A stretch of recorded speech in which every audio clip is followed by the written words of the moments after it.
अस्सलाम स्टूडेंट्स जीअं त पाण अॻे लेक्चर में पढ़ियोसीं ज़र्ब जी विरासत वारो उसूल जोड़ जे लिहाज़ खां ऐं हीअ बि जेको सम आहे उन ई एक्सरसाइज़ मां आहे 3.4 मां हिन में असांखे छा आहे कट करणी आहे ठीकु यानी हिते ही जेको आहे एक्सरसाइज़ 3.4 नंबर में ज़र्ब जी विरासत वारो उसूल कट जे लिहाज़ खां अॻे सम में पाण जोड़ जे लिहाज़ खां पढ़ी आयासीं ऐं हाणे असां कट जे लिहाज़ खां पढ़ंदासीं ठीकु आहे हाणे हिते ही असांखे सम ॾिनल आहे इन सम खे असां सॉल्व कंदासीं ठीकु आहे हिते असां वटि ॾिसो सभ खां पहिरियां right hand side and left hand side असांखे ॿिन्हिनि साइड में जेको आहे सो सेम आंसर कढणो आहे ठीकु तव्हांखे मां पहिरियां ॿुधायो आहे त हिन एक्सरसाइज़ जा जेके आंसर आहिनि उहे पंहिंजे बुक में न आहिनि ठीकु त हिन जा आंसर जेके आहिनि असांखे हिते ई सम हल करण सां ई मिली वेंदा जेकॾहिं हिन साइड ऐं हिन साइड ॿिन्हिनि साइड असांजो जेको आंसर सेम थो अचे इट मीन्स असां पंहिंजो सम जेको आहे उहो सही सां सॉल्व कयो आहे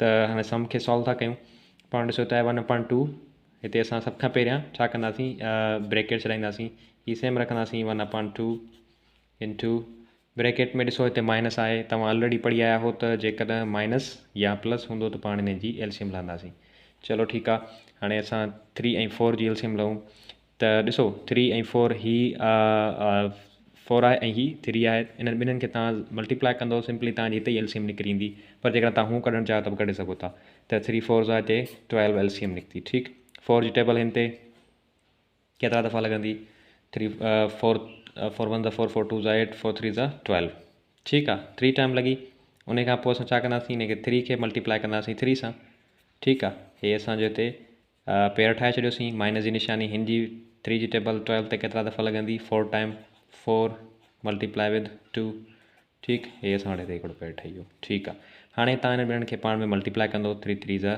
9 एंड 4 2 8 ठीकु अपान में असां वटि 12 आहे 9 मां 8 कट कंदो त ज़ाहिरी ॻाल्हि आहे 1 ईंदो ऐं हेठि असां वटि छा आहे 12 ठीकु आहे हाणे असां वटि हिते आख़िरी आहे मल्टीप्लाई क्रॉस मल्टीप्लिकेशन कंदासीं हेॾां कोन थी थिए हेॾां कोन थी थिए हिन खे हिन सां कंदासीं 1 1 1 2 12 24 ठीकु आहे वन साइड जेका आहे असांजी 1/24 आंसर आयो आहे हाणे ॾिसूं था त परीं साइड जेको आहे राइट साइड उहो कहिड़ो थो आंसर अचे जेकॾहिं सेम आंसर थो अचे त इट मीन्स असांजो जेको सम आहे असां उहो सही सां सॉल्व कयो आहे ओके हाणे हिते था अचूं हिते ॾिसो तव्हां हिते ब्रैकेट आहे हेॾां ब्रैकेट आहे हिन में मल्टीप्लाई तव्हां जहिड़ी ब्रैकेट छॾायो पहिरियां को इशू कोन्हे को ठीकु आहे हिते 1 4 क्रॉस मल्टीप्लिकेशन कोन थी थिए हेॾां कोन थी थिए 3 1 3 3 2 4 8 हितां माइनस जी निशानी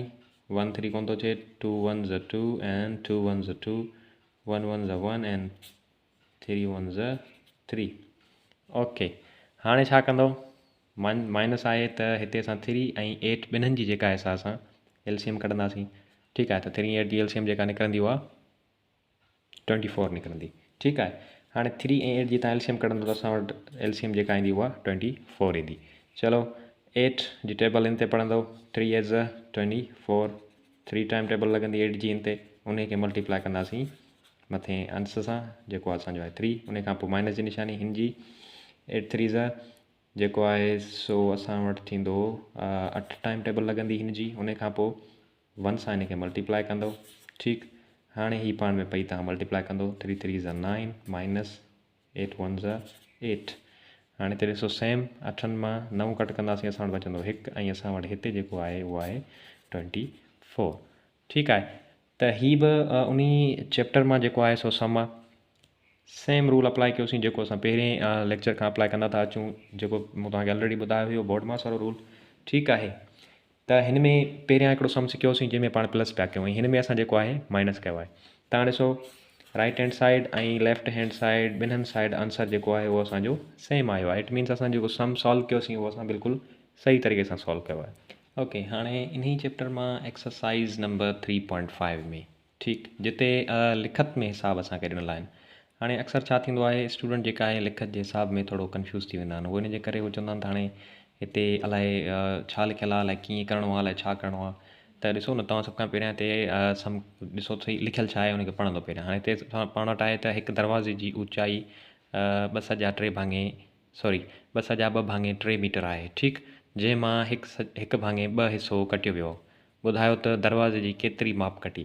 हाणे इन खे सिंपली कीअं सॉल्व कंदो। हाणे ॾिसो हिते सभ खां पहिरियां हिन जी ऊचाई तव्हां ॾिसो घणी आहे, उहा आहे 2 सॼा 2 भाङे 3। ठीकु आहे। हाणे उन मां केतिरो हिसो कटियो, जंहिं मां 1 भाङे 2 हिसो कटियो। चलो ठीकु आहे, हिते असां मल्टीप्लाई जी निशान ॾेई 1 भाङे लिखंदासीं 2। सिंपली तव्हां जीअं क्रॉस मल्टीप्लिकेशन कंदा हो उहो ई तव्हां हिनखे कंदो। हाणे सभ खां पहिरियां तव्हां छा कंदो, हिन गॾियल अणपुर खे जेको आहे सो छॾाईंदो, हिन खे गैर वाजिब अणपुर में या उबते अणपुर में तब्दील कंदो। उहो कीअं थींदो, 3 2 6, 6 and 2 थींदो असां वटि 8, 8/3 मल्टीप्लाई जी निशानी तव्हां ॾींदो 1/2। ठीकु आहे। हाणे ॾिसो क्रॉस मल्टीप्लिकेशन बिल्कुलु आसान, 2 1s 2 and 2 4s 8। हिते कोन थी थिए, 3 1s 3 and 4 1s 4, यानी 4 भाङे 3 जेका आहे सा उहा हिन जी माप जेका कटी वई आहे उहा हिते घणी निकिती आहे, उहा 4 भाङे 3। ठीकु आहे। ठीकु आहे। हाणे असांजो इन ई चैप्टर मां जेको आहे 3.5 मश्क मां असांजो क्वेश्चन आहे, लिखत वारो हिसाबु आहे। ठीकु आहे। हाणे हिन में छा आहे, जो स्टूडेंट जेके आहिनि उहे मुंझी पवंदा आहिनि त लिखत वारो हिसाबु जेको आहे उहो सॉल्व कीअं कजे। हाणे हुन में छा लिखियलु आहे, कीअं थींदो। सभ खां पहिरियां ॾिसो छा कंदो, तव्हां हिन सम खे पढ़ो जेको बि तव्हांखे ॾिनल आहे। हाणे हिते लिखियलु आहे त 1 किलोग्राम टमाटनि जी क़ीमत जेका आहे उहा 45 रुपया आहे। ठीकु। ॿुधायो त 13 सॼा 7 भाङे 9 किलोग्राम टमाटनि जी क़ीमत केतिरी थींदी, या उन जी क़ीमत मालूम करे वठो। सभ खां पहिरियां सिंपली तव्हां छा कंदो, ॾिसो तव्हांखे 1 किलोग्राम टमाटनि जी क़ीमत मालूम आहे, उहा आहे 45 रुपीज़। ठीकु आहे। हीअ 45 रुपीज़ 1 किलोग्राम जी क़ीमत आहे। हाणे तव्हांखे मालूम कंहिंजी करणी आहे, 13 सॼा 7 भाङे 9। पहिरियां तव्हां हिन खे क्लियर कयो, 13 सॼा 7 भाङे 9 थींदा घणा। ठीकु आहे। हिते असां वटि आहे 13 सॼा 7 भाङे 9। जेकॾहिं तव्हां हिन खे कंदो पाण में मल्टीप्लाई 9 त 117 थींदो। 117 सां प्लस कंदो तव्हां मथियां 7 त असां वटि थींदो 124, यानी 124। ठीकु आहे। 124 असांखे मिलियो, अपान में घणो आहे 9। ठीकु। हाणे तव्हां 124/9 खे हिते मल्टीप्लाई कंदो कंहिंसां 45 रखंदासीं मल्टीप्लाई जी निशान ॾेई करे। ठीकु। हाणे हिते अचो, सिंपली तव्हांखे छा करिणो आहे, 9 जी टेबल पढ़ो, 9 1s 9 and 9 5s 45। ओके। हाणे ॾिसो सिंपली हिते 9 ख़तमु थी वियो, 45 ख़तमु थी विया। बाक़ी असां वटि छा बचियो आहे, 125 ऐं 5। तव्हां छा कंदो, 124 and 5, 124 खे तव्हां मल्टीप्लाई कंदो 5 सां, तव्हांजो आंसर अची वेंदो। ओके। 5 4s 20। ठीकु। उन खां पोइ 2 5s 10 and 2 12 2। हाणे हिकु मथे वियो। ठीकु। 5 1s 5 and 1 6 थींदो, यानी असांजे 13 सॼा 7 भाङे 9 किलोग्राम टमाटनि जी जेका क़ीमत ठही उहा ठही असांजी 620 रुपया। ठीकु आहे। जेके बि सम आहिनि लिखत में इन ई चैप्टर में तव्हां उनखे अहिड़े तरीक़े सां सॉल्व कंदो। सभ खां पहिरियां तव्हां उनखे पढ़ो, ॾिसो लिखियलु छा आहे। ठीकु आहे। पोइ तव्हांखे ख़बर पइजी वेंदी तव्हांखे हिते छा करिणो आहे, कट करणी आहे, जोड़ करिणो आहे, या तव्हांखे जेको आहे सो ज़र्ब करणी आहे। त बिल्कुलु सिंपल ऐं आसान आहिनि।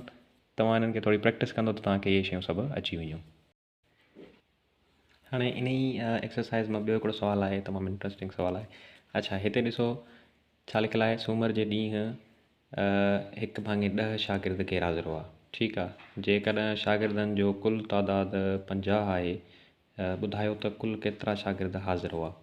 हाणे हीअ जेको 1/10 आहे, इहे शागिर्दनि जो उहो हिसो आहे जेको गैर हाज़िर हो। तव्हांखे इहा शइ ज़हन में रखणी आहे। ठीकु आहे।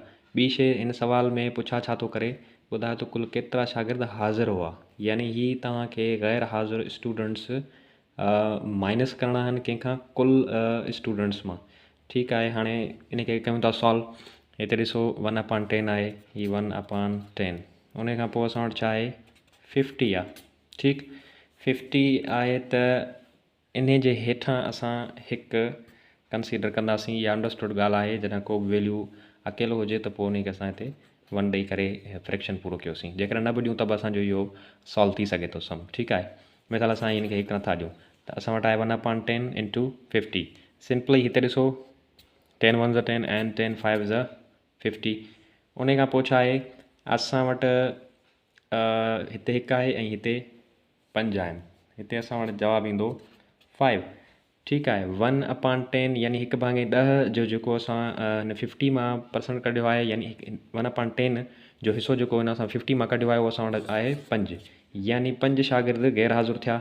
ठीकु। असांखां क्वेश्चन में पुछा छा थो करे, त कुल केतिरा शागिर्द हुआ? ज़ाहिरी ॻाल्हि आहे केतिरा शागिर्द हाज़िर हुआ? ज़ाहिरी ॻाल्हि आहे हिते असां वटि टोटल हुया 50, गैर हाज़िर जेके हुया उहे असां वटि 5, 50 मां 5 असां माइनस कंदासीं त असां वटि आंसर घणो ईंदो? 45। ठीकु आहे, त 5 शागिर्द असांजा गैर हाज़िर ऐं 45 शागिर्द जेके आहिनि असांजा उहे हाज़िर हुआ। त ईज़ी आहिनि, सभु हिननि खे थोरी प्रैक्टिस जी ज़रूरत आहे, प्रैक्टिस कंदो तव्हांखे अची वेंदा। अच्छा, ॿियो इन चैप्टर में 3.6 में आहे जेको आहे सो सम आहे त हेठिनि मां हर हिकु जो उबतड़ मालूम कयो। ठीकु आहे, स्टूडेंट्स जेके आहिनि उहे परेशान थी वञनि उबतड़ कीअं मालूम कजे। मिसाल जीअं असां वटि हिते सिर्फ़ु असां वटि ॾिनल आहे 2, वरी हिते असां वटि ॾिनल आहे 4, ठीकु आहे, वरी असां वटि हिते ॾिनल आहे 1/3। ठीकु, हाणे हीअ जेके अणपूर में आहिनि उहे त ॿारनि खे सम्झ में अची वेंदी आहे त सर हीअ त असां करे वठंदासीं, को मसइलो कोन्हे। उबतड़ अगरि हिन जो चवंदासीं त हू लिखंदा 3/1, हिन जो उत्तर थी वियो। पर जेकॾहिं सिंपली 2 ऐं 4 ईअं अलॻि अलॻि जेकॾहिं अंग ॾिनल आहिनि त उते स्टूडेंट थोरो परेशान थियनि। ॾिसो न, सिंपली जीअं ऑलरेडी ॿुधायो आहे तव्हांखे त जेको बि अंग अकेलो आहे, ठीकु, यानी अकेलो हिते वैल्यू पई आहे का बि, त उन जे हेठां हिकु जेको आहे उहो कंसीडर कयो वेंदो आहे। सिंपली जेकॾहिं हिते 2 आहिनि त ईअं सम्झो हीअ 2/1 आहे, हीअ 4 आहिनि त हीअ आहे 4/1।